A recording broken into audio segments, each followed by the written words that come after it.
pensado un principio que voy a explicar qué significa, formal en la economía, que descubre un aspecto material del ser humano. Material significa de contenido y en referencia último a la vida. Es decir, toda acción humana, toda, aún el de aspecto formal, va dirigido a la sobrevivencia. ¿Cómo? Para vivir, vengo de un seminario y de un foro muy interesante sobre el agua en el Distrito Federal. Y bueno, somos casi solo agua. 90 y tantos % de nuestro cuerpo es agua. Cuando morimos nos reducen a ceniza y no somos casi nada. Todo lo demás es agua, o anhídrido carbónico y demás. Es decir, el agua es esencial para la vida, pero también el vestido para mantener la temperatura, la casa para protegernos, la cultura para poder vivir nuestro espíritu, pero todo esto va dirigido a la vida. El principio formal es distinto y también hay un campo formal y sistemas formales. Pero cuidado, formal no en cuanto a la forma, que tiene un objeto, esto es rectangular, no, sino a la forma de hacer, es decir, a la manera, la forma en que hago algo. Entonces, el principio kantiano, imperativo categórico, dice obra, eso es la acción, un imperativo. Pero después pone una palabrita en alemán muy chiquita, porque es 2 letras, es S-O, que significa so, y es en traducción castellana, obra así. Pero si lo quiero explicitar más, es obra de tal forma que, y es la forma. ¿Cómo? El cómo está indicando la forma o la manera como obro. No es qué obras, cómo. ¿Qué obro? Bebo. ¿Qué hago? Doy una clase. Es el qué, el contenido, eso es lo material. ¿Cómo obras? Por ejemplo, yo podría obrar pedagógicamente mal, un mal pedagogo. Doy un contenido, pero mal. El contenido es la forma, la materia, y puedo decir 100% lo que tenía que hacer, pero lo hago de tal manera mal que nadie aprovecha porque no entendieron lo que dije. La forma era inadecuada. Entonces, lo formal es la manera como se hace el qué, lo que hago. Esto en latín es quod. Le dicen los latinos quod, el principio quod. Y este es el principio qua, el cómo se hace la cosa. Entonces, el principio formal, obligatorio, ético, no normativo de la economía política es cómo se produce, distribuye, intercambia, consume un producto hecho mercancía. ¿Cómo? Y dentro del capitalismo todo está determinado de una manera. Si fuera feudal el cómo es distinto, si es esclavista es distinto, si es de una comunidad originaria es distinto. Entonces es el cómo. Que sea de propiedad privada o pública, o social o comunitaria, es cómo yo tengo los medios para producir. Entonces, entiéndase qué significa lo formal. El pensamiento de 2 grandes pensadores como Apple y Habermas, segunda escuela de Frankfurt, con la que ya he dicho alguna vez, he discutido con él, Apple, pues me advirtió algo que yo no sabía antes de la discusión con él, y ahora estaba pensando, 1989, hace 25 años, una larga disputa durante 6 años, una semanita por año, uno en Alemania, otro en México, después en Alemania de vuelta, en Brasil. Fue una larga discusión y descubrí a fondo lo formal, que es muy importante. Pero lo que pasa es que Apple y Habermas, alumno de Apple, y Apple aquí en México nos contó cosas que nunca yo había leído ni él había explicado. ¿Cómo conoció a Habermas? Y lo conoció en la Universidad de Kiel, al norte de Alemania, cuando Habermas tenía 18 años. Y él era un asistente de filosofía joven, de 26 años, y descubrió a un alumno muy inteligente, y de ahí vino una relación desde el primer semestre de Habermas con Apple, y ya Habermas es hoy el más importante filósofo alemán, alumno de Apple. Pero Apple es un neokantiano y ha caído en lo que yo llamo el formalismo. Claro, él me dice, lo que tú dices no es cierto, es particular, y ahí tuve toda la disputa, porque yo empecé a discutir con él justamente el tema que quiero mostrarles. Apple tiene un principio que le llama el principio pragmático universal. Él dice, en el fondo, el ser humano, todo lo que hace es por sus decisiones. Y si yo descubro la moralidad o las condiciones de posibilidad de cómo yo hago las decisiones, pues ese principio es universal y es uno solo. Porque todo lo que el ser humano hace son decisiones y de eso se desprenden las instituciones, las acciones, todo. Y si yo determino cómo es moral ese acto, pues es un principio que es universal. Es lo que dijo Kant, pero actualizado. Kant dijo, obra, practica significa, de tal manera que la máxima de tu voluntad, ¿qué es la máxima? Es un juicio práctico. El cerebro nuestro le dice, por ejemplo, a la mano, toma el papel. Entonces yo tomo el papel. Hay un juicio práctico, porque hay un mandato, y la mano obedece al cerebro. Hay personas que tienen una enfermedad o una incapacidad cerebral y le dicen a la mano, porque conoce que el cerebro da esas órdenes, es una máxima. La máxima de tu voluntad, valga, dice. Valga, cuidado, eso es muy importante, valga. Valga para todos los casos. Repetirlo es porque no es bueno. ¿Cómo se hace para saber que un caso? Bueno, tengo que ir analizando los casos y ver es universal. De tal habilidades es universal. En lugar de los otros, viene un entonces es válido los dar en limosna. Todos seríamos limosneros, una contradicción. Fueron las objeciones. Entonces, en todos los casos, es un ejemplo. Lo que va a hacer a otros, vamos a convocar a los otros a discutir el tema. En vez de ponerme ya una limosna, si los incas lo hubieran, que vienen de Alemania, no. Y nosotros, no hay ningún que debe pedir limosna, porque todos han recibido para poder vivir. Entonces acá se rascaría la cabeza. Esto vale para Europa, pero no en el plan eurocéntrico.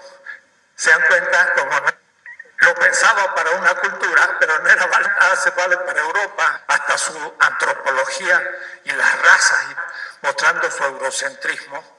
Bien, Apple. Vamos a llamar a cada uno un africano y le vamos a preguntar si la limosna es o no posible. Y de pronto es universal. Y entonces tendríamos que empezar. La esencia empírica de los otros, podemos llegar, yo elevo una máxima a ser una ley universal, sino, y esto es lo interesante de Apple, de comunicación. ¿De dónde los mismos norteamericanos? Pues desarrollados, pero formalistas se han ido por las nubes, ya hace la crítica del pensamiento de otras de comunicación, y dijo, toda por individuos, Einstein, que apenas si solucionó una contradicción, 4 siglos llegó a un punto en que un joven Einstein, indígena tupi guaraní en Brasil, no hubiera dejado. ¿Por qué? Porque no fue la invención de un inmunitario. La comunidad científica es a otros los inventos y es imposible pensar como individuo. Y dice, el conocimiento cero, la realidad, en el tiempo, hace que una comunidad científica parte conociendo poco algo, conociendo más, aproximando ser lo real, es igual a lo real, conocimiento absoluto. Dirían los teólogos, tener ese conocimiento de la realidad. El ser humano nunca tendría que reflejarse sobre sus propias neuronas cognitivas y conocer en el acto de las propias neuronas cognitivas lo que es imposible. Puede decir que la realidad cognoscible al infinito. La humanidad progresa en el conocimiento, pero nunca llega. Pero la vida de un gran científico. Y entonces cuando se muere, lo deja a la otra generación y el conocimiento por comunidad de comunicación. Es extraordinaria la doctrina, político abstracto, que dice la pared blanca. Y pintar la pared de blanco y alguien dijo que el acto de comunicación, el sujeto verde es un acto práctico de comunicación. Y tanto yo te digo a ti que la pared blanca puede ser verdad si es blanca. La pared de blanco y ya no es hay una orden a otro que la pinte. Y entonces el acto completo es un speech act. Es la pared blanca, señora analítica, porque sí, se lo dijo un acto de comunicación, movimiento analítico abstracto, y lo subtísimo, pero muy largo el tema, semestres enteros lo hemos trabajado, el tema. Apple dice, hay una comunidad de comunicación que llega al consenso, y ese consenso, toda decisión que yo hago, debe remitirse por último a una comunidad. Si yo, en vista de mi clase comunitaria, no es individual, sino que está en función. Eso supone una comunidad, el consenso se avala. Y entonces yo dije, mi educación acepto y más aprendo. Pero una cosa, ¿de qué hablan? ¿De qué hablan en la comunidad de comunicación? Y acerca de qué el de Iztapalapa se queda con 100 litros en vez de los 200 que necesita.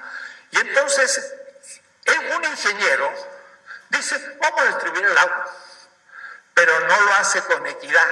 Otro dice, lo vamos a repartir con equidad. Y para hacer eso se necesita distribuir completamente de otra manera el agua. Quiere decir que yo debo de tener un criterio para invitar a los ingenieros. Y el criterio no es formal de que tengan igual tiempo e igual posibilidad de discutir, sino qué concepción tienen de la distribución del agua, y eso es material. Y la parte material no entra en la ética. Son formalistas. Y el criterio de invitar a los ingenieros y cómo se va a distribuir el agua, el qué en este caso, supone otra formación en el ingeniero. Entonces yo tengo que saber qué ingeniero voy a tomar, de izquierda o de derecha, por decir una cosa. Gente con conciencia social que va a decir, vamos a hacer una red donde hasta los más pobres tengan la misma agua que los ricos, que necesitan todos igual. Y si no es asunto de pagar más o menos, es problema de tener agua, porque los que no tienen agua, al fin piden una pipa y pagan 40 pesos por metro cúbico, que les sale 400, 500 la pipa. Entonces los más pobres terminan por pagar más que los ricos. Entonces, la ética no puede ser solo las condiciones formales de la simetría, sino también el contenido material de lo que se discute. Y el contenido material de lo que se discute exige un principio material, que ya lo enuncié, la vida. La vida es la que determina que todos para vivir necesitan agua. Y los pobres como los ricos deben recibir igual cantidad de agua y sobre todo la necesaria para la vida. Eso no es un principio formal, sino que es un principio que guía la argumentación de los expertos reunidos. La ética no termina en poner las condiciones formales del consenso, sino que se introduce en la discusión. Entonces yo soy ético y no sé nada del agua. Y están los ingenieros discutiendo, y como es en la distribución del agua, por el sentido común, no a la equidad que no está, le dije a Apple, usted es un formalista. Cree que la ética es, pero no qué se decide. El aspecto material es firmar la vida y no el aumento de la tasa de la producción, de ganancia. Ahora vamos a ver el aspecto formal, es decir, el cómo. ¿Se acuerdan que ya estuvimos viendo en que yo marco un poco del diagrama de la economía? Y que 401, yo dije, el sujeto 1 domina la producción con el que trabaja la naturaleza, crea un producto que se consume el productor, pero hay un excedente que en los sistemas no equivalenciales de hace, quiere decir entonces que muchas veces ni gestiona la producción del producto. Entonces es ahí donde podemos empezar a ver la cuestión.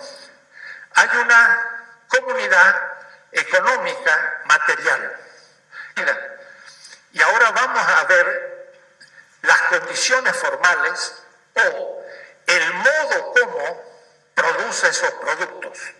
Y entonces, en los sistemas no equivalenciales, dije, desde hace 5.000 años, su familia, de un terreno que es feudal, no necesariamente propiedad privada del señor feudal, sino propiedad común del feudo, donde el señor feudal no tiene propiedad privada, sino que tiene gestión.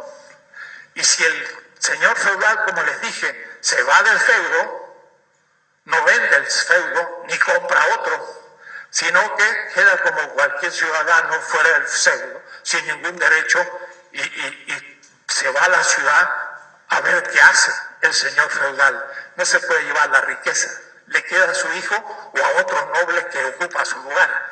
No hay propiedad privada, sino que hay una gestión feudal de lo común. Entonces podemos empezar a ver cada una de las relaciones del productor con, y por eso le llamo a esta relación, con su medio de producción, su pala, A, la relación de la pala con la realidad, B, y luego la relación de la naturaleza con el producto, C, y esa relación a su vez el producto con el productor. En el caso del feudo, produce trigo y el campesino se lo come parte, pero paga un tributo. Entonces acá hay otra relación que es E, y esa E es un tributo, y entonces hay un derecho dominativo que le pongo como F, y una relación del señor feudal de dominación sobre el siervo que llama G.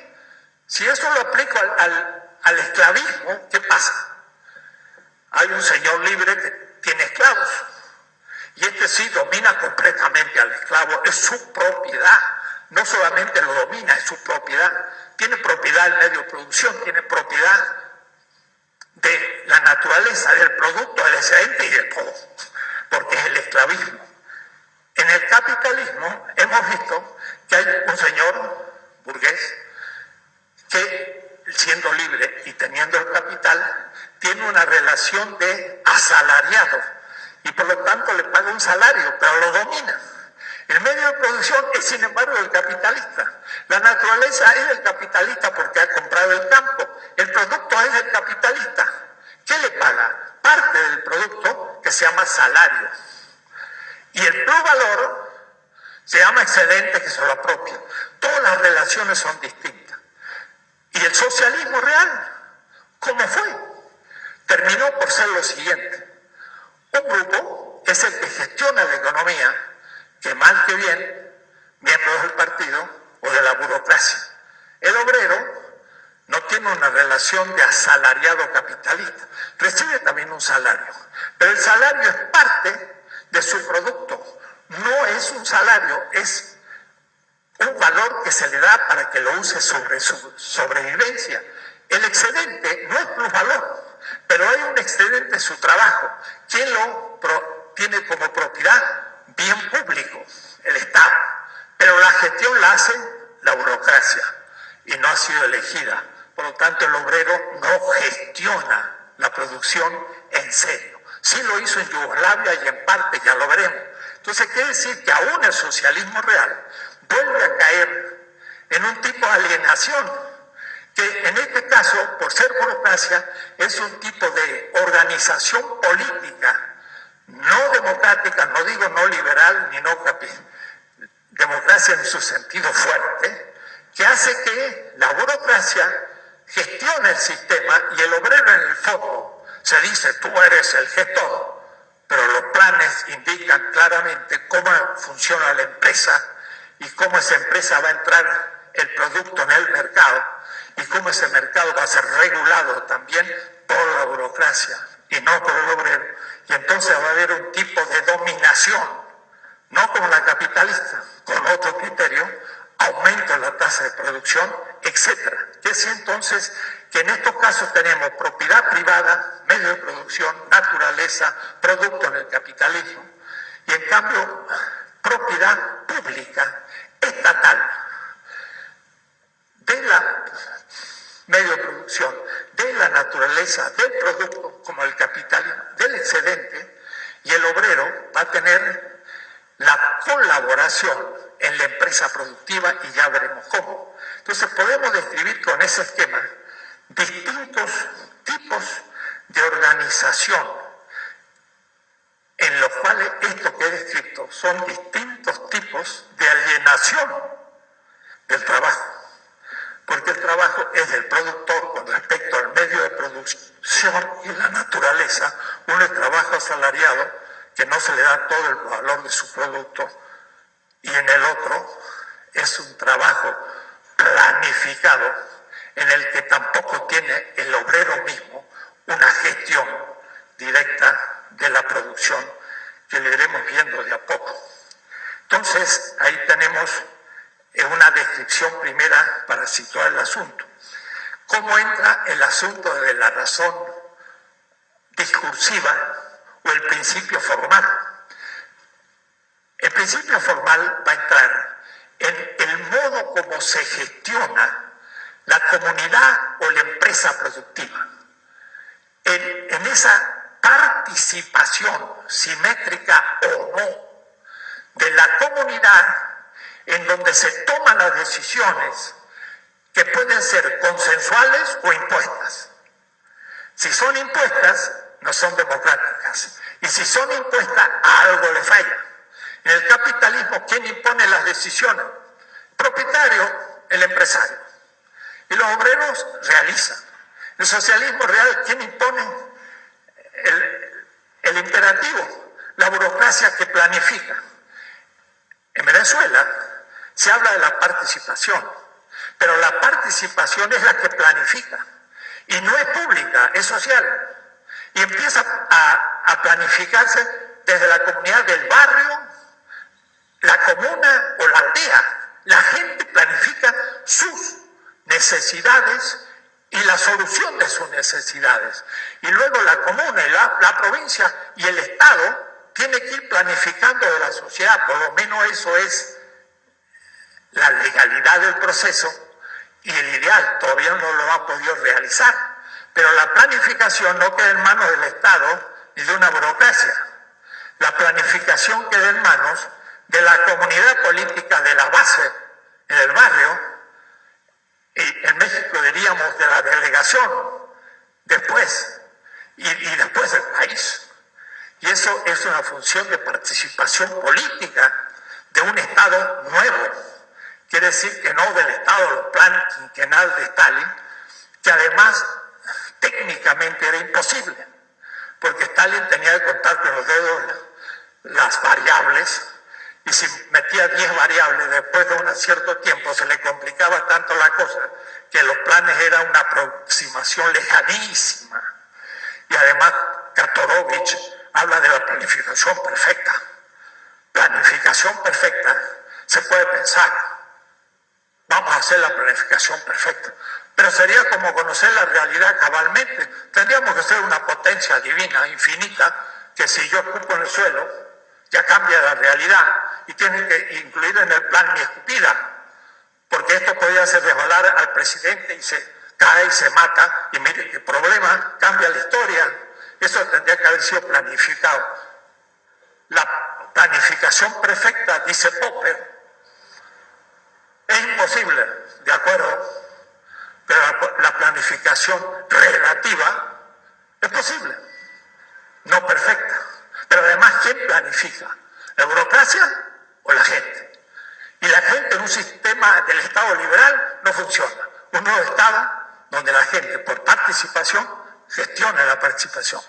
Es una reforma política. Entonces la política determina la economía. Y el tema de la propiedad es un problema político, porque es un tema de derecho. Y está en la esencia de la economía. ¿No era la política supraestructura? No, es infraestructura de la infraestructura. No funcionan las categorías del marxismo tradicional. La política es constitutiva de la economía. En el tema de la propiedad, más que ninguna. Entonces, es interesante, hay un autor suizo, se llama Peter Ulrich. Peter Ulrich. Un libro inmenso, 700 páginas, sobre la razón discursiva en la economía. Un libro impresionante. Entonces explica en la primera parte pensamiento de Apel y Habermas, que es razón discursiva. La segunda, cómo se aplica en las ciencias particulares. Y en la tercera parte, cómo se aplica la razón discursiva en la economía. Es el tema que estoy tratando. Pero ahí, al leer ese libro, entendí el tema del formalismo de Apple más que nunca. Y mi crítica a Apple le cae más masiva ahora. O es decir, se ve más claro. ¿Por qué? Porque Peter Ulrich, después de usar toda la teoría de Apple y Habermas, dice es una comunidad de discusión para crear consenso en que en las decisiones económicas, desde el Estado hasta la producción en la base. Todas las economías son en base a decisiones. Vamos a utilizar tal máquina, vamos a hacer tal propaganda, son decisiones. Y una teoría de las decisiones toca la economía en todos sus aspectos. Entonces es muy importante cómo se toman las decisiones en economía. Pero llegado por último al tema, no tengo la cita, pero es muy fácil que usted la encuentre. Peter Ulrich dice, bueno, vamos entonces a constituir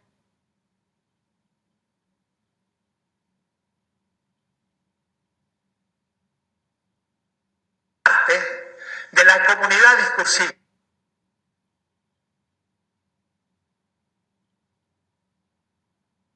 Igual que Apple y Habermas. No se hace cuestión material de quiénes son los participantes de la discusión, porque no tiene criterios materiales, no sabe a quién invitar, pero de una manera intuitiva no se da cuenta que acepta el capitalismo como realidad. Y entonces invita a quienes, a los empresarios. Entonces reúne a 20 empresarios a discutir primero sobre la política económica y de ahí después desprende los grandes principios de economía. Los participantes son los empresarios. Yo digo, cuando leí eso, y le tengo la cita, ustedes lo van a leer en el libro, ahora entiendo a Marx. Y Habermas nunca lo ha pensado.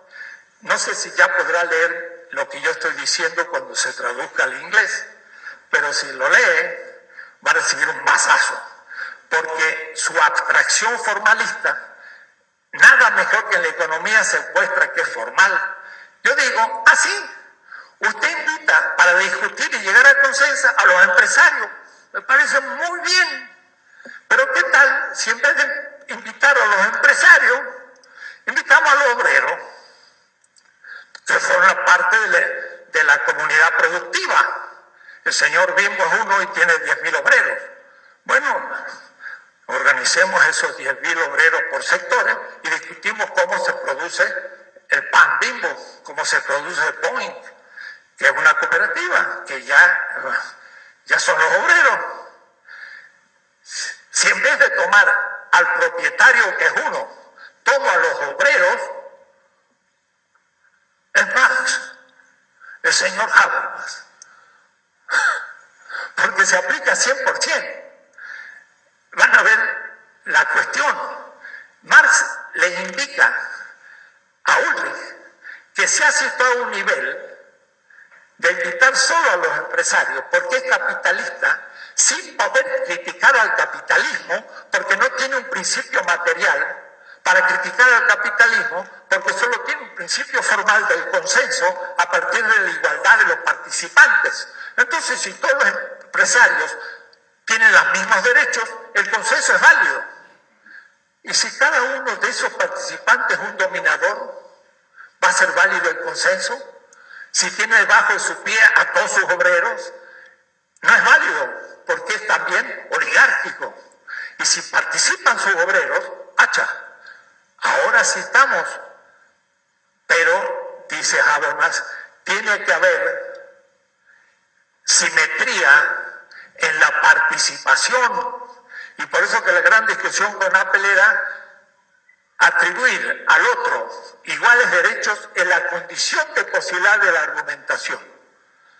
¿Por qué? Porque si se le une un libre y su esclavo, empiezan a discutir filosóficamente.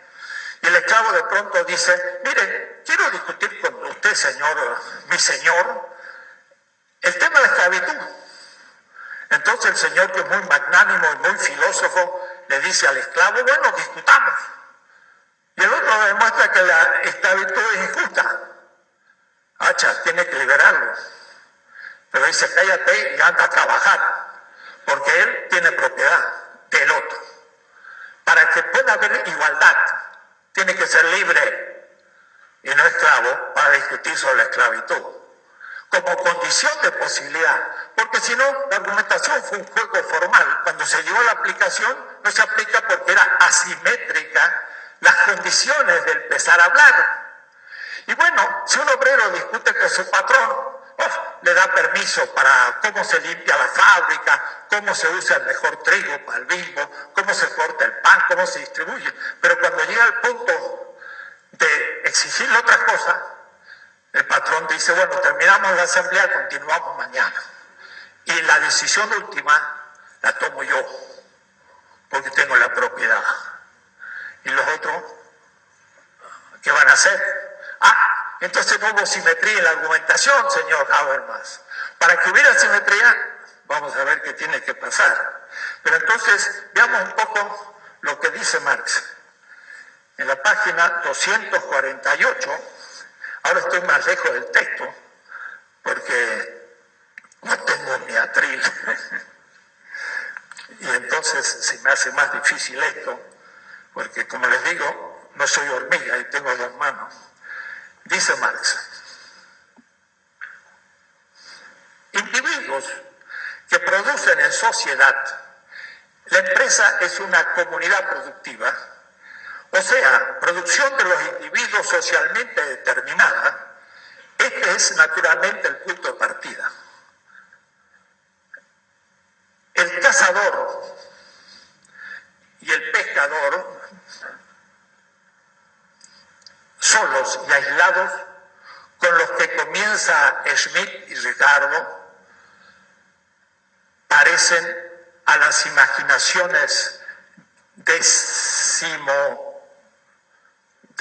desprovistas de fantasía que produjeron las robinsonadas dieciochescas del siglo XVIII. Le llama robinsonadas. Robinson Crusoe es un individuo. ¿Ven ustedes? Y cuando descubrió que está Jueves, otro individuo.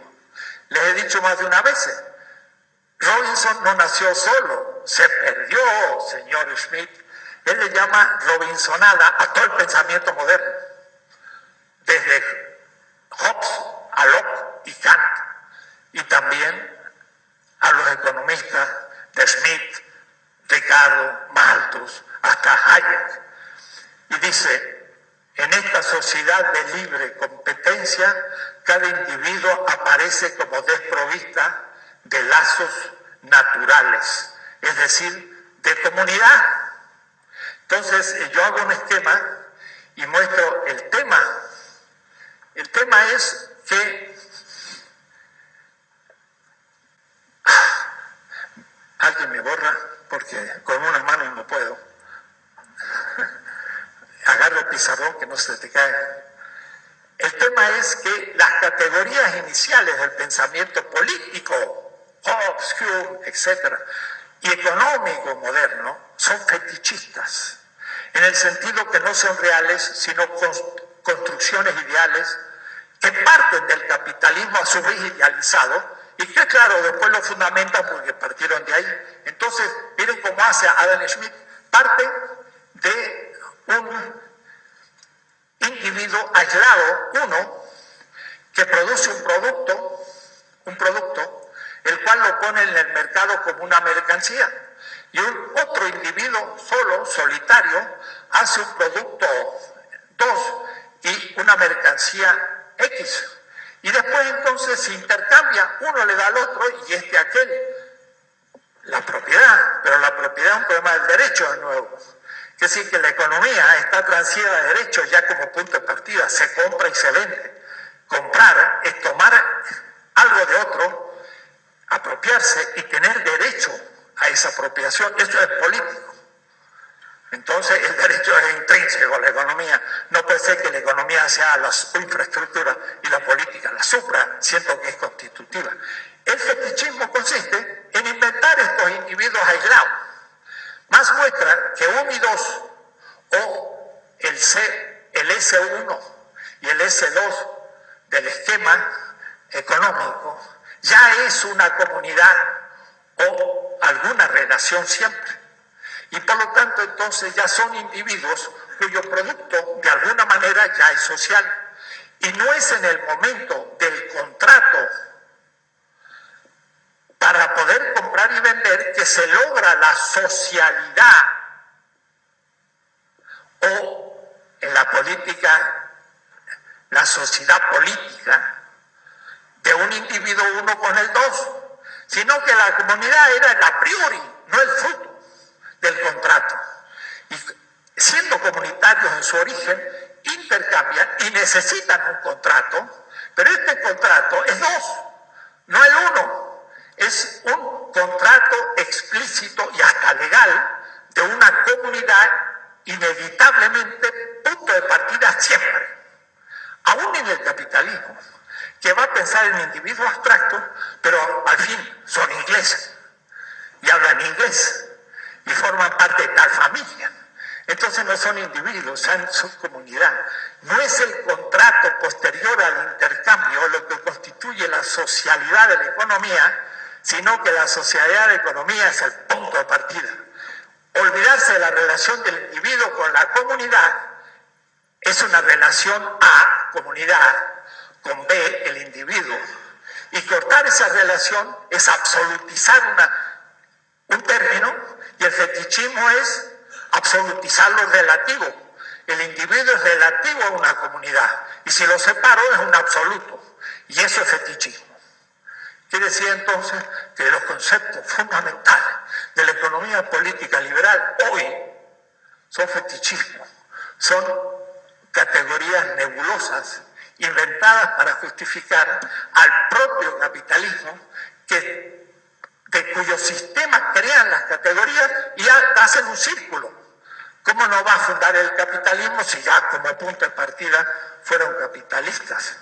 Entonces, Marx sigue diciendo, poco después, otro texto que yo también cito, y que dice así: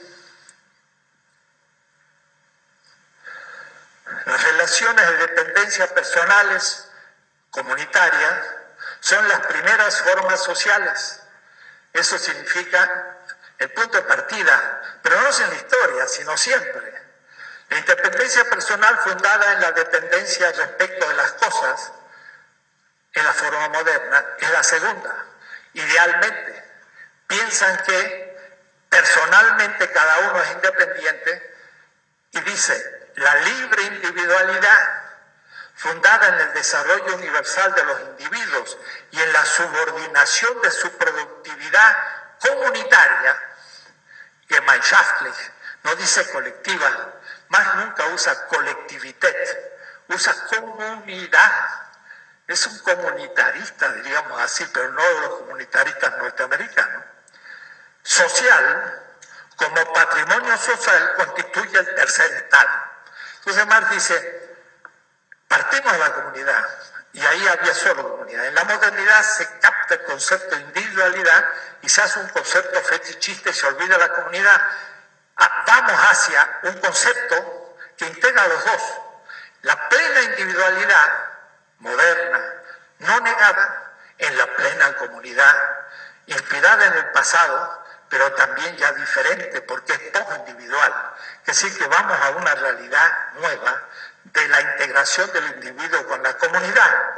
La producción social está subordinada a los individuos y controlada en común, Gemeinschaftlich, lo común.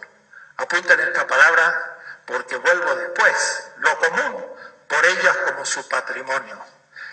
Es un libre intercambio entre individuos asociados sobre el fundamento de la apropiación y del control comunitario de los medios de producción. Esta última asociación no tiene nada de arbitraria.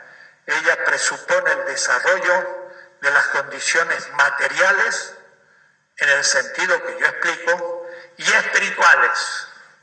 Marx materialista hablando de espíritu. ¿Qué significa?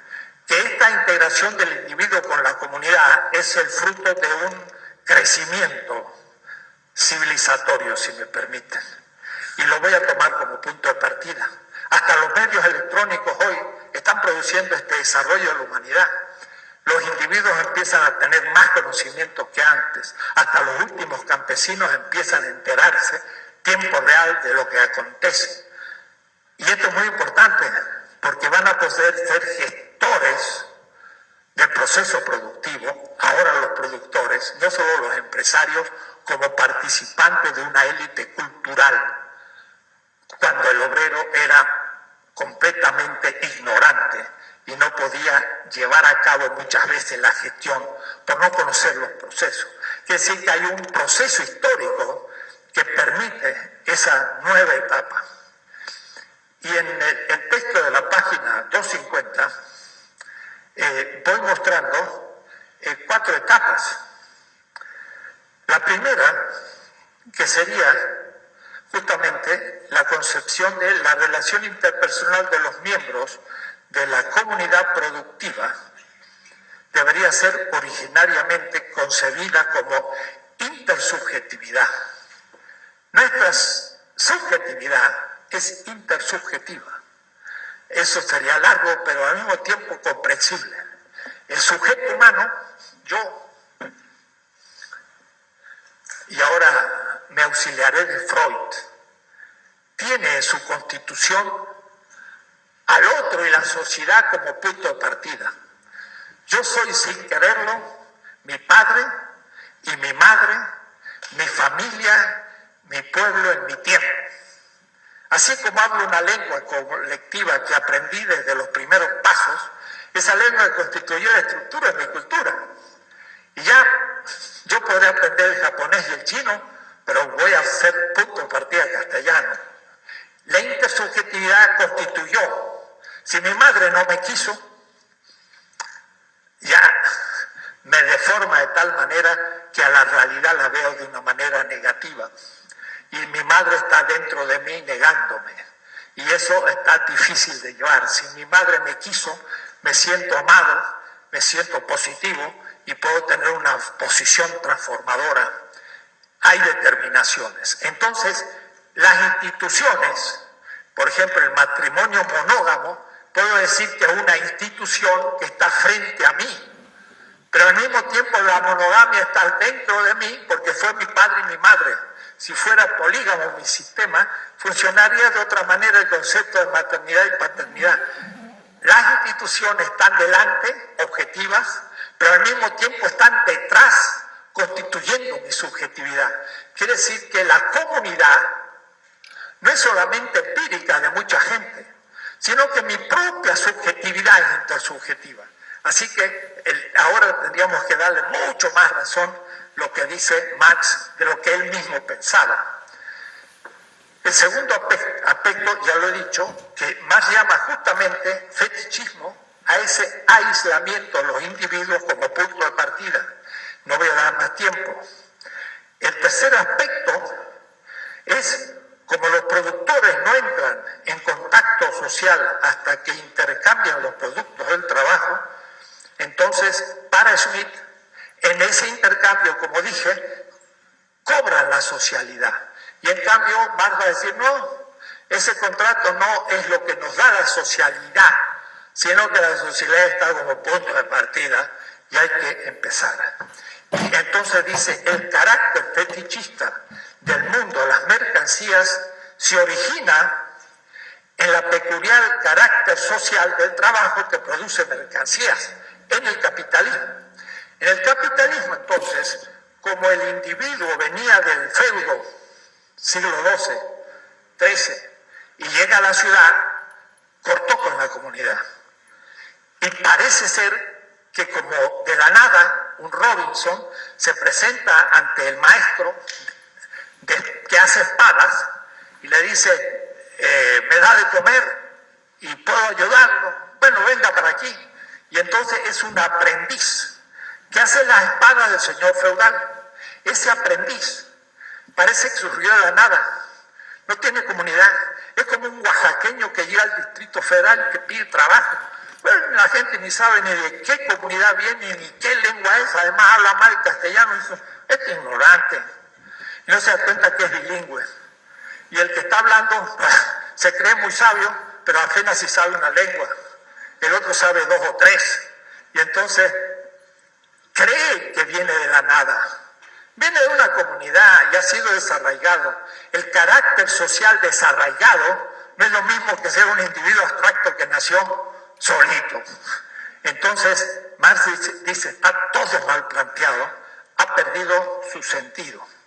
Y así entonces, en el pensamiento moderno, la propiedad va a ser la que va a garantizar la simetría, pero la simetría, en este caso, como mostré, de los participantes en la discusión, pero como gestores.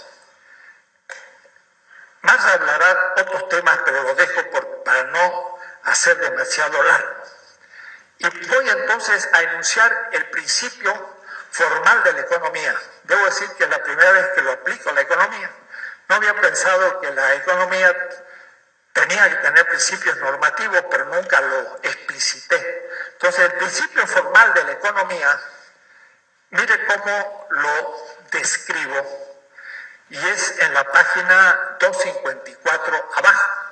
Es una descripción bastante pormenorizada, son como 15 líneas, 20 líneas. Dice así, es legítima toda decisión. La decisión que cumple con las condiciones formales, cómo se hace, es legítima. Eso es lo que le interesa a Habermas y a Apple. Es válida. No es lo mismo validez que verdad, pero no tengo tiempo de explicar la diferencia. La verdad es material. Yo capto lo real desde el punto de vista de la vida. Y dice Edelman, un gran neurólogo, premio Nobel, el criterio del cerebro en todas sus acciones es vida o muerte. Si hay un virus que me ataca, crea anticuerpo para salvarme. Y si no logra, me mata. Y se acabó el cerebro. El criterio de funcionamiento del cerebro es vida o muerte. ¿Y por qué debe conocer cómo son las cosas? Ya después de tanto hablar ya empiezo a tener sed y me es siempre el ejemplo que tomo. Pero hoy justo hubo un foro del agua en el Distrito Federal, así que me justifica el asunto. Tengo sed, si no tomo me deshidrato y si lo llevo a su culminación me muero. Tengo que tomar agua y si agarro el micrófono y digo, dame agua, no me lo da. ¿Por qué? Porque no descubro la realidad del objeto. Pero yo vine a donde había una agüita, puede que sea gasolina bien, y cuando me lo tomo, ¡wow! Me mata, erré. Saqué 0 en lógica porque el juicio era falso. No, señores, no saqué 0 en ética, me morí. Los lógicos creen que la verdad y el error se califican con notas. El criterio es vida o muerte. Si tomas algo que es alimento, vives. Si te equivocas y tomas veneno, te mueres. No te equivoques. Es el principio de la verdad. El criterio de verdad es la vida. Esto es el profundo descubrimiento de la filosofía de liberación.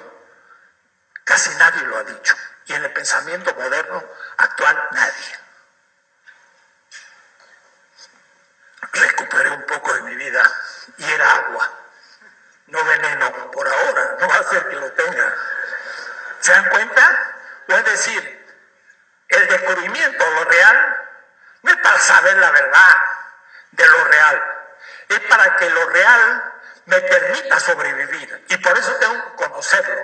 El conocimiento es una mediación de la vida y no la vida una mediación del conocimiento, señores teóricos y filósofos y científicos y universitarios.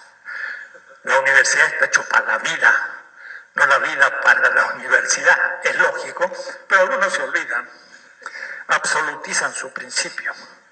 Es legítima toda decisión. De lo que se trata es que la decisión sea legítima. Si la toman los empresarios, desde el principio capital del aumento de la tasa de ganancia, ¿es válida? Válida, porque todos están de acuerdo para el capital, pero no para la vida. Pero la legitimidad viene de dónde. Legítimo no es lo mismo que legal. Ahora van a entender. Legal es lo que cumple la ley, pero la ley fue un consenso de una asamblea, que debió ser un consenso. Que sí, que la propia ley es fruto de un consenso. Pero si yo cumplo la ley, todavía no es suficiente, porque puede que no sea legítima la ley, porque es injusta. Y entonces lo que corrige a la ley injusta es la legitimidad. Y la legitimidad está antes y después de la legalidad.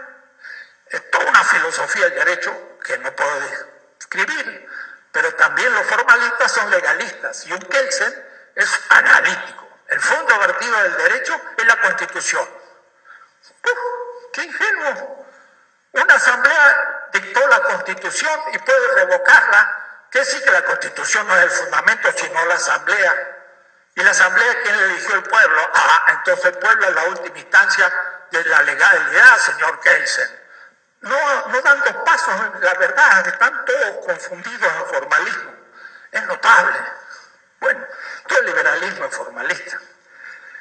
Es legítima toda decisión tecnológica, productiva, organizativa, publicitaria. Estoy hablando de producción, distribución, intercambio, consumo, que significa publicitaria, de la nueva empresa productiva, porque va a ser legítima otro tipo de empresa. Y ahí estamos tocando el tema ahora de una institución de la economía, la empresa. Aún en el marco de las decisiones políticas sobre el campo económico, porque hay un Ministerio o Secretaría de Economía, que sí que los políticos toman decisiones económicas. Y en la política también está el campo económico como lugar donde el político ejerce sus decisiones, Pero ahora no estamos hablando de la función económica de la política, sino estamos hablando de la decisión económica de la economía. Entonces no es lo mismo que lo otro. Entonces dice, de la nueva empresa productiva, aún en el marco de las decisiones políticas sobre el campo económico, cuando los afectados,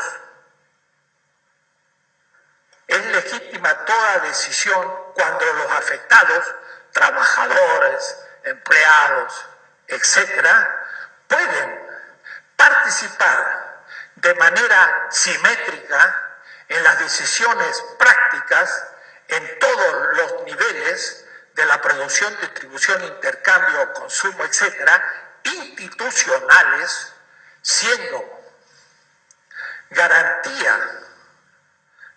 garantizado esa participación por medio de una propiedad comunitaria o social de los medios de producción gestionada discursivamente, aunque el peso de las técnicas prácticas que se ejercen en dicha comunidad productiva, teniendo en cuenta las necesidades de todo tipo, no solo de la comunidad productiva, de los miembros de Boeing, sino fundamentalmente y como servicio y responsabilidad de toda la sociedad. Y en último término, para no levantar al Estado Nacional como último término, y eso puede ser nazismo, y en último término, de toda la humanidad, dentro de los límites enmarcados por el principio de factibilidad, que es hacer algo posible, y de la afirmación de la vida humana como bien común, que son los otros dos principios. Es una larga descripción que podríamos ir tomando punto por punto, pero que simplifico en algo muy simple. Simplifico, en simple. El principio formal dice, es válida una decisión cuando los participantes de esa decisión participan simétricamente, es decir, con iguales derechos. ¿Pero quiénes? Todos los productores, no solamente algunos.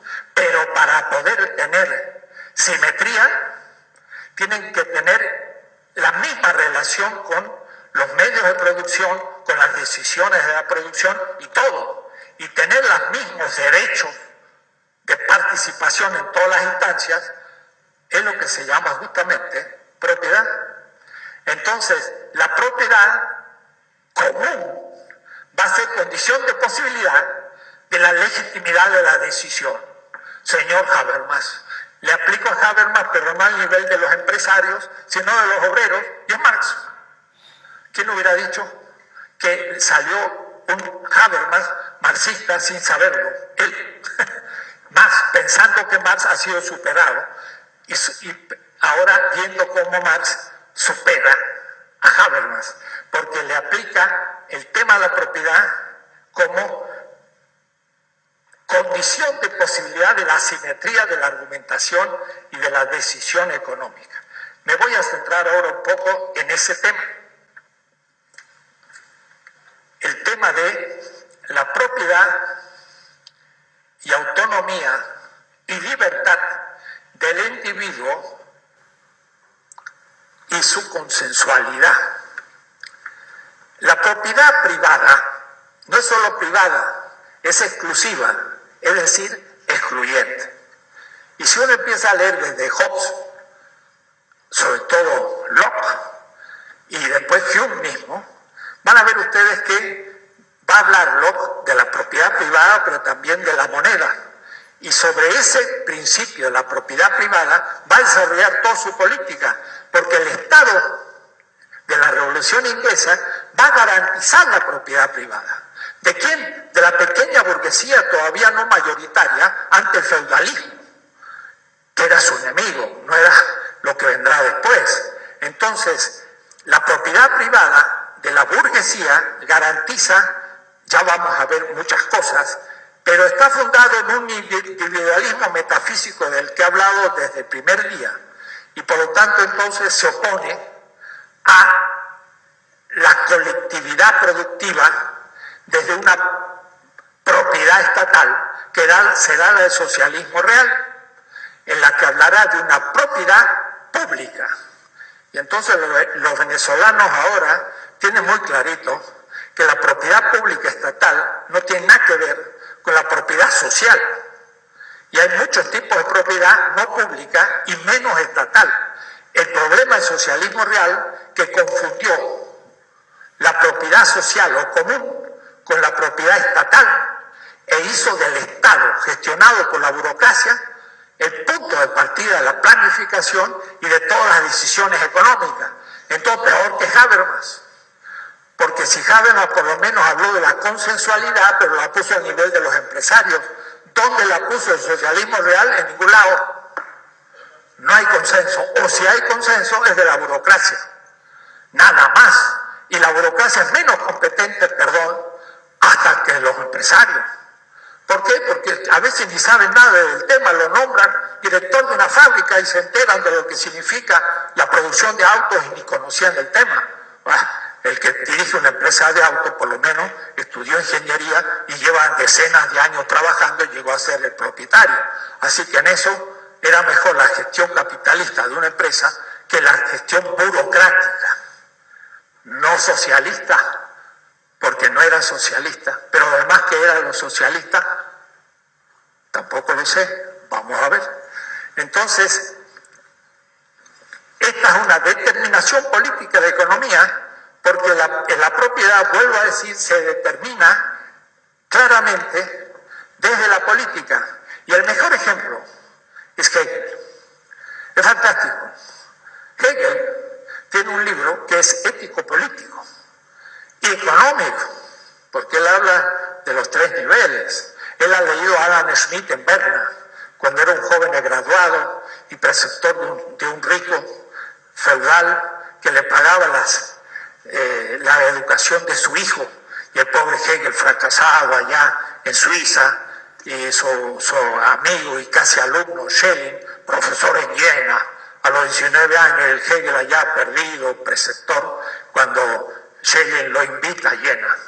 Y en 1802, que tenía tampoco tantos años, Hegel nació en el 70, bueno, tenía 32 años y era un filósofo fracasado, pues llegó a Jena y ahí empieza Hegel, ¿no? Pero a partir de Schelling, y escribe para sus alumnos como unas 16 tesis, para que tenía un texto que él escribió cortito, la filosofía del derecho, Recht Philosophie.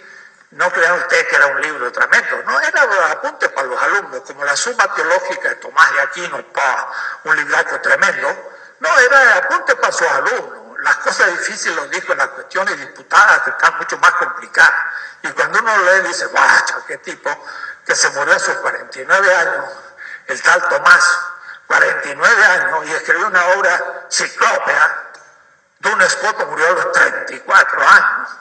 Y es gente genial, muy joven, porque en esa época se morían pronto. Bueno, Hegel dice, en la filosofía del derecho, al comienzo, como es derecho, ya no es yo pienso, sino yo quiero, la voluntad, derecho. Y política, y de ahí sale la economía. Y dice, el yo es libre, es decir, indeterminado. Es una voluntad libre, cuidado, indeterminada. Significa que que el sujeto, como voluntad, y también va a ser como trabajo, porque va a ser una económica, al principio está indeterminado. No tiene ninguna determinación, está abierto, es el ser. El ser es lo indeterminado. Es el pedazo de madera, todavía no es puerta, ventana, leña, atril, la madera puede ser muchas cosas, es indeterminada, no tiene forma. Pero la primera determinación de la voluntad es enfrentarse a la naturaleza y a las cosas y a los objetos. Y la primera relación con los objetos es poseerlo. Yo tomo algo, un vaso, lo tomo, besitzt. Todavía no hay posesión propiamente, lo tomo, pero lo relacionamos de voluntad como mío. Este es mi vaso.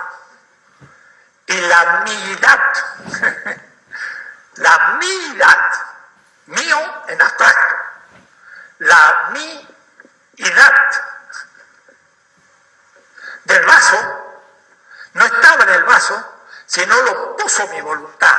Este ya no es un vaso cualquiera, es un vaso mío determinado. Y eso también determina la voluntad. Y ahora queda determinada. Ahora ya es un ente, taza. Un ser ahí, no es una determinación. Ya no es la madera, ahora es una ventana. Y si es ventana, no es puerta, no es atril, no es leña, infinitamente es no. Toda determinación es negación. Dice Spinoza. Determinar la madera como ventana es negar que sea puerta, leña y mil cosas más. Porque al ser una, ya no es la otra. Y entonces ganó porque es una, pero perdió porque ya no puede ser las otras. Elijo ser médico, ya no puede ser ingeniero, ya no puede ser esto, no puede ser lo otro. Quedé determinado. Y esa determinación de la voluntad, de la posesión de algo, lleva a que entonces esto valga como un derecho sobre el objeto que se llama Eigentum, propiedad. La propiedad es la primera determinación de la subjetividad para Hegel. Y piensa que está pensando para toda la humanidad. El eurocentrismo del querido Hegel. Si hubiese venido de nuevo entre los incas, no hubiera habido el limosnero. Pero tampoco hubiera nadie que hubiera dicho, este terreno es mío. Porque este terreno es de la comunidad. Y me lo dieron a mí mientras estoy vivo y lo uso. Pero cuando me muera, pasa a otro. Entonces, yo lo uso, pero es común y no hay propiedad. Señor Hegel, así que usted estaba pensando para una sociedad capitalista propietaria y pensaba que estaba pensando para el ser humano. Eso es el eurocentrismo. Ahora, lo que yo le estoy diciendo, no lo van a escuchar en ningún profesor de filosofía prácticamente en el mundo. Aunque ustedes lo vean tan idiota lo que yo digo. Tan simple. Nadie lo ve. Y menos los hegelianos aún de la UACM. O lo ven, pero no se dan cuenta que esto es antes que la metafísica de Hegel y no al revés. Pero en fin, son discusiones nuestras. Pero es fundamental. Hegel es un eurocéntrico, aunque no lo quiera, no solo en su visión de la geopolítica y de la historia y de todo, sino en la esencia de su filosofía del derecho y por lo tanto su economía. Porque también va a ser una economía, porque ha leído a Adam Smith y va a hablar de un sistema de necesidades, muy bien dicho, porque una cultura es un sistema de necesidades y también un sistema de objetos necesarios, como es la economía, está determinado históricamente. Y en eso uno diría, qué buen principio histórico, pero lo que pasa es que Europa es la culminación de la historia mundial. Y el espíritu germano es el espíritu de Dios en este presente histórico. Y el señor Hegel en su cátedra de Berlín era como la manifestación de la autoconciencia de Dios. No eran pequeños gente, se las pensaban en serio. El idealismo alemán es un pensamiento tremendo, yo diría formidable, y se creían divinos. Y en cierta manera la historia para ellos no era una historia así secular, le llamaban la Heilsgeschichte, la historia santa, porque la historia es el modo de la toma de la autoconciencia del espíritu, que es donde Dios toma conciencia de sí mismo.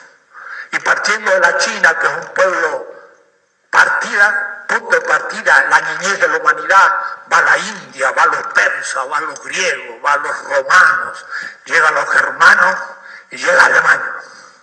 Y el espíritu germano es la verdad absoluta del espíritu absoluto.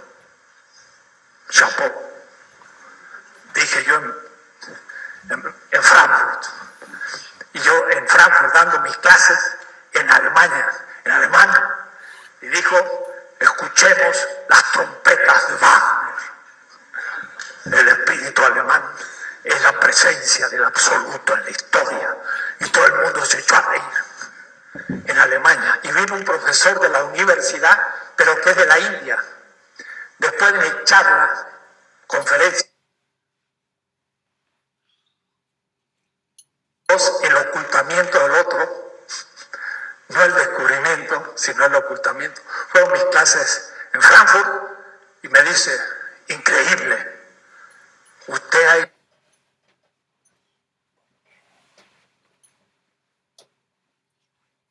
Fue profesor el propio Hegel en la escuela secundaria, ¿no? Dice, increíble. Lea si usted quieren esas frases, porque primero se ve la convicción de una generación. Ojalá tuviéramos nosotros esa, pero al mismo tiempo la esencia, el eurocentrismo hecho teología, no filosofía, era mucho más. Él dice, es una teodicea, es la manifestación de Dios en la historia. Pero empieza por la propiedad privada, no quiero hablar demasiado, para no seguir en el tema, para no entusiasmarme, porque me faltan muchos otros. Entonces, el tema es que la propiedad privada, y ya lo dije, pero lo voy a repetir, es esencial para el capital, porque el que le da la continuidad en el tiempo al capital es la propiedad privada de un individuo, que es el burgués y empresario, al capital en el tiempo. Es decir, hay un propietario que no es una comunidad, sino una persona, un sujeto privado, que tiene el dinero, que lo invierte como medio de producción o salario. Él es el que tiene la fábrica que produce, gracias al obrero y el producto, que se transforma en mercancía y que vuelve a ser dinero con ganancia. Él es el que tiene la unidad del proceso. Si no hubiera esa unidad, se dispersa cada uno por su lado. El propietario es la referencia trascendental, porque trasciende cada determinación del capital y le da unidad como sujeto. Entonces, la propiedad es esencial, porque si no tuviese alguien propiedad, se dispersa y queda en manos de todo y deja de ser capitalismo, porque ya no se puede tener la tasa de ganancia como objeto. Y esto entonces es el fondo. Por eso Marx dijo, hay que poner las cosas en común, pero no dijo en manos del Estado, y menos de una burocracia, y menos del estalinismo, sino de algo muy distinto que no aconteció y que hay que seguir pensándolo como postulado. De ahí entonces que el ser humano, todos, sin embargo, coinciden en que el ser humano posee al origen todo en común. Lo dice John Locke. Al origen la humanidad tiene propiedad común de todos los bienes. Claro, los bárbaros en las selvas, los cazadores, todo eso tienen propiedad común. La verdad es que no tenían ninguna propiedad. Tenían todo en común, pero no como propiedad. Y después, dice Locke, cuando aparece la moneda, entonces ya aparece la propiedad, y con la propiedad la sociedad política. Pero eso ya es un momento adelantadísimo de la humanidad, pero es ahí donde empieza justamente las comunidades no equivalenciales y la gestión del excedente en manos de una oligarquía clasista. Entonces se sitúa en los últimos 5.000 años. Pues lo mismo va a decir Hume sobre la propiedad privada, y Adam Smith, por supuesto. En el estado original, cada uno es propietario del objeto de su trabajo. Tampoco es propietario, pero el objeto de su trabajo era común no lo dice de esa manera Adam Smith, pero desde que hay stock quiere decir excedente, los ricos compran el trabajo de los pobres. Y entonces hay capitalismo. Y entonces ya la propiedad pertenece al que tiene dinero y al que vende su dinero se queda sin propiedad. Pero ese es como un estado de segunda naturaleza todavía. Esto había estado naturaleza previo a las instituciones. Y sin embargo ya es una institución gigantesca, pero se pensó que la propiedad privada era un poco derecho natural. Y hasta el derecho ahora dice que la propiedad privada es un derecho natural. Eso viene del siglo XVIII, XVII. Tomás de Aquino, Edad Media, decía, la propiedad, y ya usaba mal el término, es común. Y solo devino propiedad privada por el pecado original, donde cada uno empezó a arrebatar o lo viene a los otros. Entonces, un momentito, la vamos a atribuir la propiedad a cada uno para que no se la arrebaten. Pero la propiedad privada fue no natural, sino fruto del pecado original. Eso fue hasta el 1700, no antes. Ya en el siglo XVI, ya Ginés de Sepúlveda dice: estos bárbaros, nuestros indígenas, miren cómo son, no tienen propiedad. Pues sí que para Ginés de Sepúlveda es un hombre moderno. Y tener propiedad privada es un signo de modernidad, claro, y ahí empieza el tema de la propiedad. En la Edad Media, Ucios y todos decían: in necessitate omnia communia es. En estado de necesidad, todo es común. Por ejemplo, una ciudad era atacada por los enemigos y estaban destruyendo el muro. Entonces, nadie va a decir: no toques la piedra de mi casa para reparar el muro, ni me preguntaba. Había que reparar el muro, agarraban todas las paredes de mi casa para reparar el muro y yo me quedaba sin casa, pero yo estaba contribuyendo, porque si destruían el muro y se entraba a la ciudad, yo no perdía la casa, perdía la vida.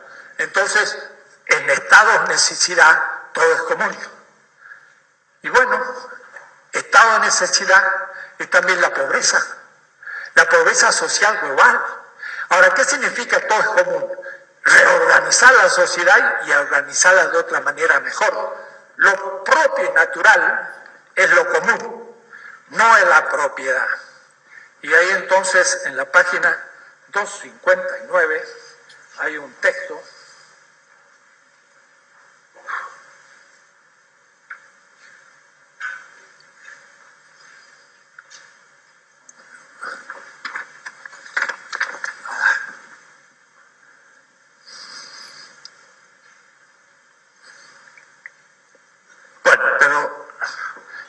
soltar, no es necesario. De ahí entonces que Appel y Habermas y el pensamiento mejor, ético, comunitario y pragmático, sin embargo, tiene ceguera por lo material, que es justamente que esos consensos son acerca de algo y aplicado a la empresa es sobre la gestión de la comunidad productiva. Y los participantes de esa discusión no deben ser el empresario, sino los obreros, para entonces poder tener simetría en las decisiones de la gestión. Hay que partir de una comunidad de vida para que haya una comunidad de obreros, una comunidad de apropiación, que no digo propiedad, Marx habla muchas veces de apropiación simétrica, de donde sale entonces una decisión legítima para toda la comunidad y para también, no solo la comunidad, sino abierta a las demás. En la página 260, yo digo, un miembro de una asamblea de la empresa económica que no tiene sobre la misma empresa una participación real por medio de una propiedad, actúa necesaria y objetivamente en situación de no simetría ante los miembros que son propietarios. La legitimidad por falta de simetría no es un elemento secundario, sino radical. Por ello, el tema de la propiedad vuelvo a repetir porque leí mal, no es secundario para una economía normativa discursiva universal, sino que es el fundamento empírico concreto de la autonomía o la plena libertad del miembro de la comunidad de comunicación. Apple y Habermas, por cierta ceguera, se le ha escapado esta determinación material, porque la propiedad no es formal, es material. Yo poseo un bien, y yo digo, el yo conquisto, se transformó en yo pienso, y después terminó por ser yo posideo, yo poseo. Y entonces en el poseer pasamos a la economía, y a la economía de dominación por exclusión. El tema más concreto, al fin, es el tema de ejemplos de gestión comunitaria de la comunidad productiva. Porque, anuncio al principio, no tenemos todavía en claro cuál va a ser la futura comunidad productiva. Quizás sea de muchos tipos. Y ante nuestros ojos tenemos ya muchos ejemplos, pero uno querría preguntar cuál es la alternativa entre ellas. Quizás la alternativa para el fin de siglo no sea ninguna de las que conocemos, sino una nueva que surja. Tenemos muchas experiencias, y yo les cito ahí en la página 259, no, en la página 261, en la nota de pie de página, nota 26, una biografía de 6 o 7 libros, pero de los cuales algunos, como el de Boaventura de Sousa, que se llama Producir para Vivir, pues hay como 30 participaciones de tipos de empresas en América Latina, en África y en Asia. Y él trae muchas experiencias de la India, del África y de América Latina, en Bolivia, Venezuela, cantidad de cosas. Entonces, ahí tenemos como 50 tipos de empresas productivas muy diversas y autores muy importantes, que sí que la bibliografía es enorme. También, además de la de él, que son 2 libros, además, por ejemplo, está Edgar Lander, Falsborda, Lipitz, Contreras, Natera, etc.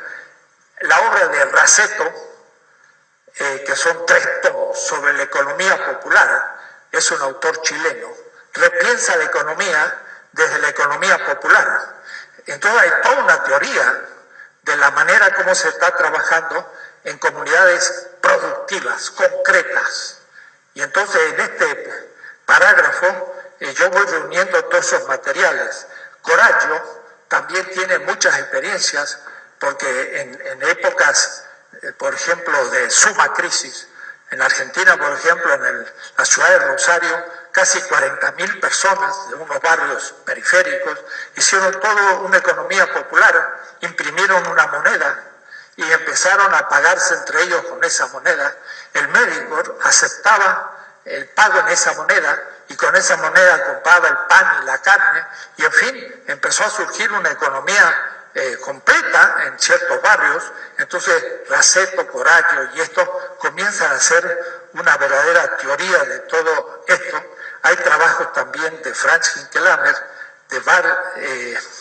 de Baronese, de Collin, y bueno, cito algunos temas para empezar a ver ejemplos muy diversos de empresas donde ahora sí los productores son los gestores y son los participantes de la comunidad de comunicación de las decisiones, y son los gestores sin empresarios.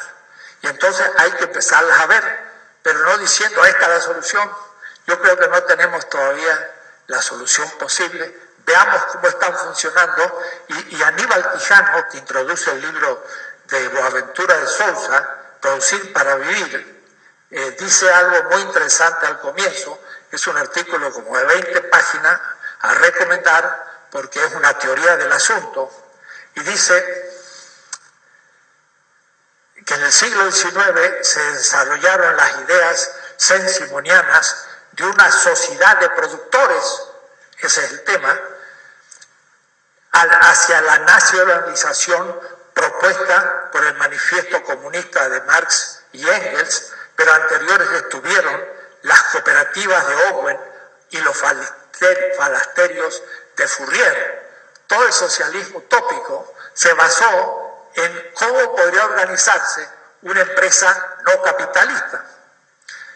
Y sigue diciendo, a las comunidades de tipo Obshchina, los naturnikis o los populistas rusos le siguen hasta la revolución de la Comuna de París en el 71, 1800, a la Comuna de movimientos de la revolución anarquista, a las propuestas de los consejos obreros de algunas fracciones del socialismo europeo. Entonces va describiendo estos tipos ideales de nueva empresa y mostrando también cómo Mariátegui ya expuso la experiencia de las comunidades indígenas a la que haré referencia, que también son un punto de partida en el pasado en una visión romántica.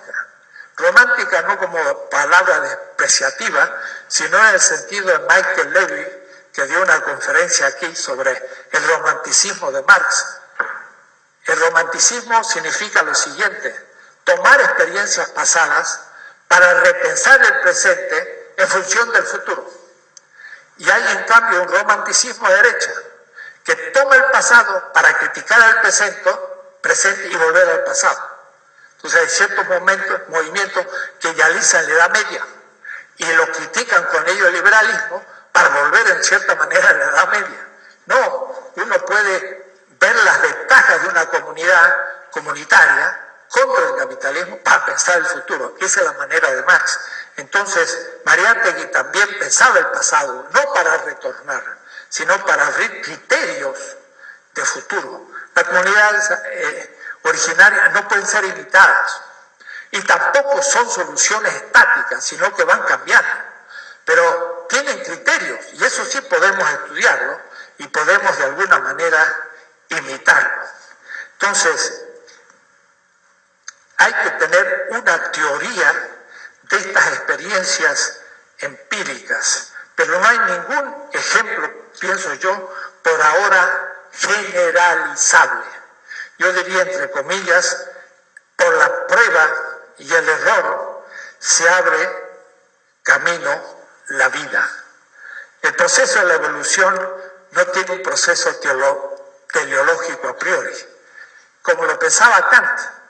Kant pensaba que el principio biológico era pensado desde un principio teleológico, es decir, el ser humano pensaba que había un fin y la vida lo iba cumpliendo. No, la vida no tiene un proyecto, sino tiene intentos. Y entra por un callejón sin salida y fracasa. Y entra por otro y fracasa. Y de pronto entra por un tercero y ese tiene una posibilidad. Entonces es por prueba y error que va viendo las cosas. No muchas veces por división a priori, pero hay criterios. Y estos criterios son los principios que estoy enunciando. Un criterio es, y es un principio, elegir aquello que afirma la vida y se ve en cada caso. Si tengo que distribuir el agua, el principio de vida me guía que debo distribuirla a todos para que todos puedan vivir en un grupo. Es un principio material. Segundo, ¿cómo se hace eso? Primero que todo, pidiendo participación de las distintas delegaciones, donde hay más habitantes, más grupos, y donde hay menos habitantes, menos proporcional, y que se discuta entre todos. Y yo tuve que salir del foro esta mañana sobre el agua, pero la primera persona que reaccionó ante dos exposiciones buenísimas fue una mujer de Iztapalapa. Y era mujer, y además dijo, nosotros no nos llega el agua, tenemos que pagar las pipas. Eso es la participación de alguien afectado en la comunidad para llegar a un consenso que dice, algo pasa. En unos lugares no tenemos y pagamos tanto por el agua. Y es un punto de partida de la discusión. Entonces, el segundo principio es un criterio. Todas las decisiones deben ser tomadas por una comunidad donde haya simetría. Y esto es un principio universal. Entonces, si yo soy político, delegado delegacional, jefe del gobierno, lo que sea, para discutir el tema del agua había que tener que convocar a la comunidad que pueda participar simétricamente y a ingenieros, pero ingenieros que tomen muy en cuenta las necesidades de la gente y que cumplan materialmente por su contenido con las exigencias de ellos. Entonces, estos son principios que permitan ir viendo la alternativa futura y esto no se puede anticipar. Hay, por de pronto, estas experiencias del siglo XIX, pero en el siglo XX tenemos muchas. Una, por ejemplo, muy interesante, el modo como participan los gestores en las comunidades productivas de lo que se llamó el socialismo yugoslavo. El yugoslavo, fundado por Tito en Serbia, pero que sabemos que después dominó otras partes de Yugoslavia y explotó. Claro, explotó también con buena dinerito afuera para reventar la antigua Yugoslavia, dirigida por serbios, que eran aliados de los rusos. Quiere decir que pegaron un gol con doble función, debilitar a Rusia, liquidando a los serbios y destruyendo el proyecto antiguo, y entonces salieron por un lado pues, los croatas y por otro los bosnios, y se desarmó la antigua Yugoslavia. Pero en esa Yugoslavia las empresas eran de participación obrera y no eran tan burocráticas como las de la Europa oriental y la soviética. Ahí realmente los obreros dirigían las fábricas y elegían a los directores de la fábrica y gestionaban. La autogestión del socialismo yugoslavo es muy importante y quizás fue de las que se realizaron la más exitosa, y entonces habría que volver a ello. Como les dije alguna vez, he vivido un poco esa experiencia estando en Dubrovnik en la época del socialismo real, una ciudad donde se reunían muchos filósofos para discutir en una hermosa ciudad del Adriático. Estaba en el hotel y entonces al que estaba ahí trabajando en el hotel le hice la pregunta, ¿cómo están organizados? Y me explicó muy bien, y ya les he dicho a ustedes que ellos mismos son los que estipulaban el modo de elegir, por ejemplo, al director de la empresa, del hotel, y hacían un concurso y se presentaban muchos candidatos y se les ofrecía un salario mayor que a ellos porque querían tener un buen director, un tipo creativo que pudiera llevar adelante la comunidad, porque se beneficiaban todos. Si andaba bien el hotel, pues todos podían aumentar su salario y funcionar mejor. No era una cosa irreal, sino muy real. Y era muy interesante ver cómo organizó ese socialismo. Eso es un modo de empresa de gestión colectiva. Otro es muy conocido por ustedes y se cumple las cooperativas. El cooperativismo, que con Owen y el socialismo real del siglo XIX aparecía como una revolución completa, así como la huelga general. Hasta la Rosa Luxemburgo pensaba que la huelga general era un principio revolucionario que tumbaría a la burguesía. La huelga después devinieron cosas cotidianas y no fue un instrumento para nada de cambio profundo. Algunas veces grandes huelgas nacionales han tenido efecto, pero no fue tan fuerte como se creyó. Lo mismo las cooperativas. Las cooperativas están gestionadas, en los casos mejores, realmente por los obreros. Pero lo que pasa es que, claro, no tienen una teoría de todo lo demás, porque su producto lo tienen que vender en un mercado capitalista, tienen que hacer una propaganda capitalista y entran en la competencia capitalista y tienen que lograr la venta con ganancia para poder continuar. Claro, no pueden pensar todo el sistema, piensan en empresa solo, y ese es un tema. Ya vamos a ver en la próxima clase las distintas instancias de la institución de la economía, que no es solo la empresa, que es la que trato ahora, que es la A. La segunda empresa es el mercado, y eso hay que pensarlo como una institución. El mercado no es una cosa natural, sino que es un ente histórico y está determinado por determinaciones distintas en cada sistema. Un mercado feudal casi no existe, pero sí en las ciudades capitalistas el mercado es central. En la China había un enorme mercado y capitalista un siglo antes que Inglaterra. Pero hay una tercera instancia que es la función del Estado en la regulación del mercado y la empresa. Entonces no se puede solamente hablar del cooperativismo sin redefinir la empresa y sobre todo definir el Estado, y entonces ya es toda una política para darse cuenta que la regulación del Estado, del mercado y la empresa es esencial, pero es un nuevo Estado, no es el Estado liberal ni el gobierno de la izquierda en un Estado estructurado como el liberal. Es decir, no es asunto de tomar el poder en el Estado existente. Hay que ejercer un poder obedencial en un nuevo tipo de Estado que hay que crear.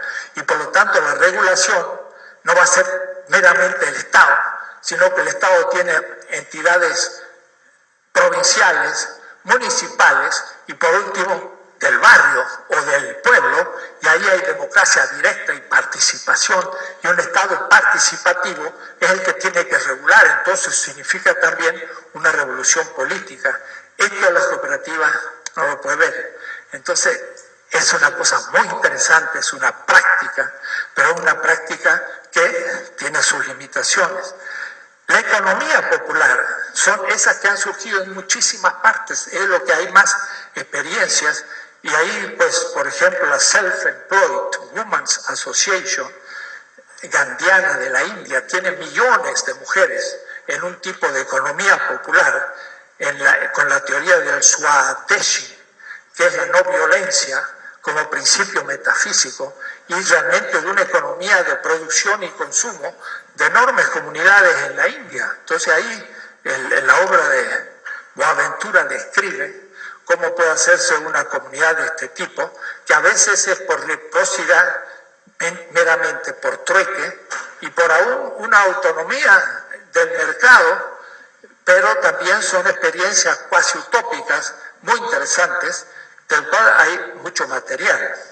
Por ejemplo, en Venezuela está lo que se llama la misión Che Guevara.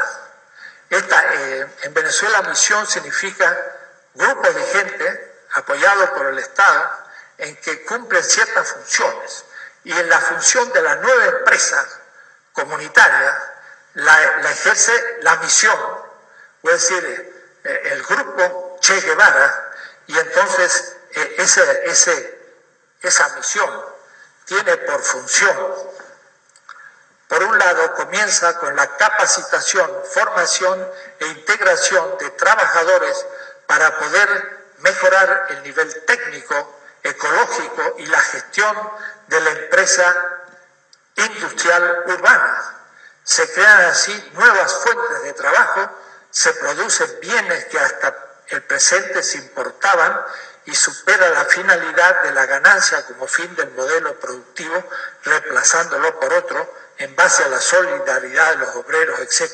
El Estado apoya este tipo de nuevo. Ahora, un trabajo de un colega mostraba que realmente la producción de este tipo de comunas productivas significa algo así como el 1.5. Hasta ahora no se ha logrado superar eso. Venezuela es un país realmente que pende del petróleo. Allá en el 1912, 14, el dictador López pues descubrió el petróleo hace más de un siglo, y el país pende del petróleo. Entonces el desarrollo industrial es mínimo, y aún el desarrollo del campo rural. Y entonces, como hay dólares por la venta del petróleo, se compra todo. ¿En dónde? En Miami. Hasta el dentrífico y hasta las escobas. Entonces, ha creado una población sin espíritu productivo, sino más bien consumista, burocrático, y no es fácil entonces crear un espíritu productivo al mismo tiempo ecológico, no capitalista, y entonces, claro, la crítica es feroz, pero ¿de dónde se parte? De una capitanía general en la época colonial no muy reglamentada, ahí no había muchas leyes, la capitanía estaba llena de piratas muchas veces, era una región que no era ni la gran Colombia, mucho más regida, ni era Santo Domingo, sino estaba un poco en la tierra de nadie, Venezuela, pero bueno, ellos tienen que crear una cultura de la producción, pero al mismo tiempo que sea ecológica y que sea participativa. Bueno, no es fácil, esa es la misión de la misión Guevara. Otra cosa, y es mucho más compleja, es lo que está pasando en China. En China hay una cantidad de nueva organización de empresas. Hay públicas de socialismo estricto que tienen que, una fábrica de acero tiene que hacer tantas toneladas de acero y lo siguen haciendo. Lo que pasa es que empezaron las reformas y permitieron que una fábrica cumpla con la cuota exigida, que sobre todo beneficia al campo, donde sigue siendo socialista y habiendo una comunidad productiva planificada por la burocracia. Los mandarines no han desaparecido, sino que en vez de unos 200.000 que eran, muchísimos, y ahora son unos 6 millones que son los miembros del partido, son los nuevos mandarines. China casi todavía siendo el imperio. Y el Partido Comunista, a los Stalin, funciona, pero no como Stalin, sino como el imperio, es decir, una burocracia altamente técnica, como eran los mandarines, que dirigen un país todavía de arriba hacia abajo. Pero una multiplicidad enorme. Municipio, una delegación puede crear una fábrica de autos con propiedad pública. Y un grupo de gente puede crear una fábrica con propiedad privada, o hacer una cooperativa, o de propiedad social. Entonces hay como 7 tipos de propiedad. Y el Estado lo que ha hecho para superar el anquilosamiento de una economía socialista burocratizada, abrió las puertas. Y la China siempre tuvo 2 Chinas. Abrió los puertos a lo externo. Los puertos en las costas estaba abierto al Japón, o estaba abierto a la India, o después a los ingleses, y después también a los alemanes. Los puertos asimilaban la cultura moderna, si me lo permiten, pero el gran continente interno lo dominaba el emperador y seguían con las tradiciones. Pero estos puertos alimentaban con novedades el mundo de la gran masa de la población china, siempre mucho más numerosos 3 veces que toda Europa. Como les he dicho, ellos tienen proteínas vegetales, y entonces no necesitan la proteína animal. Entonces no matan ni comen carne, sino que usan vegetales que se plantan, y se plantan a mano, porque no hay caballos ni bueyes para arar, porque un buey come por 40 personas, y en cambio una persona que planta el maíz o la soya u otros alimentos puede ser mucho más productivo que un buey, que hay que alimentarlo primero al buey. Entonces nunca tuvieron animales de tiro y siempre tuvieron más población que toda Europa junta, y hoy también. Entonces es una enorme población que ha entregado o ha asimilado el capitalismo en su costa. Pero cuidado, no pueden sacarse beneficios las grandes empresas. El Siemens aumenta el 30% anual, qué bárbaro, y vende cada vez más a los chinos. Pero cuando quieren retirar sus ganancias, no los dejan. Entonces tienen que reinvertir en el país. Tienen una economía completamente controlada a nivel nacional. No hay un sistema bancario privado. Ningún banco extranjero puede entrar, y no existe. Quiere decir que el sistema monetario bancario está completamente en manos del Estado. Eso le da una estabilidad gigantesca y permite que el ahorro, porque ahorran muchísimo. El 30% del salario va como ahorro en China, porque no tiene a veces qué comprar. Claro, cada vez más en la costa ha surgido toda una clase media y una élite que ahora sí ya gasta más que en Estados Unidos. Ya los ricos chinos pues son riquísimos, pero están en función del campo, porque el campo sigue teniendo 900 millones de personas que se van integrando 25, 30 millones por año. Casi la tercera parte de México se integra del campo a la ciudad, y ahí los salarios son muy bajos. Entonces es un capitalismo que tiene un colonialismo interno también, pero dirigido por la gestión del Estado. Entonces es una situación muy plural, donde hay todo tipo de empresas, y vaya a saber cuál es la que va a empezar a imponerse definitivamente, y esto va a impactar también al mundo, porque es una parte importante del mundo, los chinos. Quiere decir que, además de esto, y fundamental, las comunidades originarias, las comunidades tupi guaraní en Brasil, que fueron las que los jesuitas tomaron en sus manos, hicieron las reducciones socialistas, comunistas, del cual partió el socialismo utópico. Esa fue la historia. Los jesuitas partieron a Europa y de ahí surgió la utopía socialista moderna. Pero también están, por supuesto, los quechuas, que tenían otro tipo mucho más desarrollado en el imperio inca, y aquí en México todos los sistemas eran comunitarios, y por eso los comuneros a Milpa Alta o Calagat, que tengamos un buen plantel allí, pues nos van a enseñar muchas cosas de la propiedad común. Más, no hay propiedad, hay uso del suelo. Y el mismo plantel que va a tener la UACM no es propiedad privada, se nos concede el uso, pero no se nos concede la propiedad, porque no hay prácticamente manera de hacerlo, porque no lo pueden entregar, sino el uso, como pensaban los franciscanos en la Edad Media, y lo ha estudiado Agamben. Estas comunidades tienen entonces criterios que son los que hay que estudiar, no sus ejemplos concretos. Pero, por ejemplo, si en Milpa Alta se logra desarrollar esa producción comunitaria con medios técnicos y se legaliza eso, eso es una actualización muy creativa que sería muy interesante seguir de cerca y acompañar. No es volver atrás y no es imitarlas, sino es reapropiarse de los criterios originales de ese tipo de producción, que eso sí se pueden aplicar de manera mucho más amplia. En las 2:67 termino el capítulo sobre este tema y voy a leer 2 líneas. Hay que meditar sobre los criterios y principios electivos, es decir, desde donde se hacen las decisiones, pero no es un camino que se va abriendo y definiendo sobre la marcha, pero no es un camino oscuro ni ciego, es una senda iluminada por los criterios y principios presentes. El futuro no existe, existirá.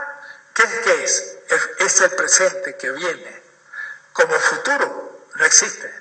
Será el presente el que devendrá. El futuro no existe, es solo unir dándose presentes que advendrán. Y advendrán con coherencia en una línea recta, indiscernible a priori, pero verificable a posteriori al volver la vista atrás. Caminante, no hay camino, se hace camino al andar. Y al volver la vista atrás, se ve lo que se fue haciendo, y entonces ya, claro, se puede seguir, pero sin saber a dónde vamos. En cierta manera, la tierra prometida no sabemos dónde está. Y termino diciendo un poco como Colón, salió hacia el este, en línea recta, pero no sabía a dónde iba a caer, pero tenía un criterio, la brújula al este. Entonces uno tiene una brújula que le permite no perder rumbo, pero en cierta manera no sabemos dónde vamos, y hay que estar muy atento a lo que se presenta para ir entendiendo. Toda decisión económica debe ser consensual de los afectados, que son los mismos productores. Ese es el principio. Y entonces, si se hace una empresa, hay que dar participación plena a los productores, educarlos, hacer que sean gestores, y va por ahí la economía futura. Cada vez habrá gente más culta, más informada, podrá hacer las cosas mejor, y esto es irreversible. Esta gente más culta, más informada, no va a aceptar tan fácil que otro, un empresario, está decidiendo todo, siendo que ellos a veces conocen mejor el trato directo con la máquina y la producción. Claro que hay que tener también la visión en conjunto, pero también entonces esos obreros tendrán que tener la cultura suficiente para poder hacerlo. Y la educación obligatoria, no hasta los 18 años, sino hasta los 22, donde salgan técnicos de mayor nivel, no necesariamente ingenieros, pero gente con capacidad de planificación y demás, pues es una cosa que se está dando ante nuestros ojos, y es esa maduración que Marx dice que es un producto histórico. Bueno, este es el tema de el principio formal normativo, es decir, el principio de cómo se toman las decisiones de la gestión económica en un sistema futuro. Seguimos las dos próximas clases, el coordinador